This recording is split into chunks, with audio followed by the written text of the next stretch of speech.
আমি জানি তুমি আমার মাথার উপরে আছো, এই সংসারে আছো। যিনি এই সংসারের কর্তা, যিনি এই সংসারের মালিক, সেখানেতে সংসারের কোনো খারাপ হতে পারে না।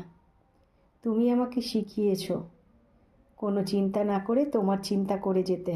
তুমি করবে আমাদের চিন্তা, আর আমি সেটাই করে গেছি।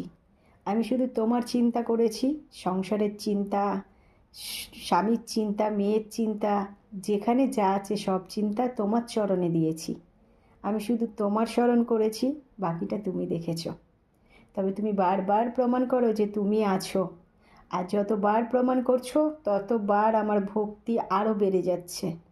মনে হয় কি যে সব সময়টাই যদি তোমার কাছে আমি বসে থাকতে পারতাম, তাহলেও আমার জীবনের আশা শেষ হতো না। এতটা মনে হয় বাবু।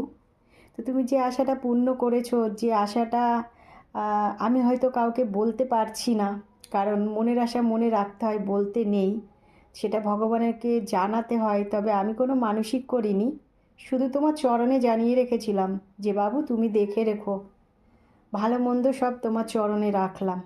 তো আমার বিশ্বাস ছিল, আর সেই বিশ্বাসটা তুমি পূর্ণ করেছো।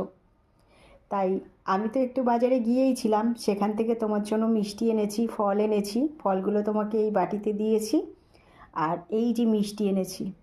আর তোমার বাবা তোমার জন্য মিষ্টি নিয়ে আসবে, তুমি যেটা ভালোবাসো। তোমার বাবা কি বললো জানো তো, যে আমি সোনার জন্য ছানা নিয়ে যাই, আমি সোনার জন্য ছানা নিয়ে যাব।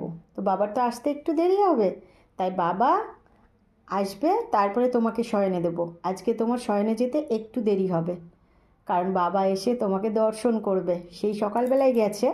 আর বাবা তোমাকে নিজে হাতে ওই ছানাটাকে সেবা দেবে, সেই কারণে তোমার একটু দেরি হবে সোনা আমার। আমি যে খাবারটা এনেছি এটা এখন তোমাদেরকে সেবা দেব, একটু আজকে বসে থাকতে হবে, সেই কারণে তোমার একটু দেরি হয়ে যাবে। তো কালকে তুলসী পাতাটা আমি তুলে রেখেছিলাম, আর একাদশী বলে তো আমি তুলসী পাতাটা তুলতে পারিনি, তো সেই ডালগুলোই দিয়েছি, পাতাগুলো আর তুলতে পারিনি। আজকেও তুলতে পারিনি পাতা, কারণ আজকে দ্বাদশী। নাও বাবু, দেখো এটা সন্দেশ এনেছি, খুব ভালো লাগবে। সেবাটা নিয়ে নাও, তারপরে ভিডিওটা করি।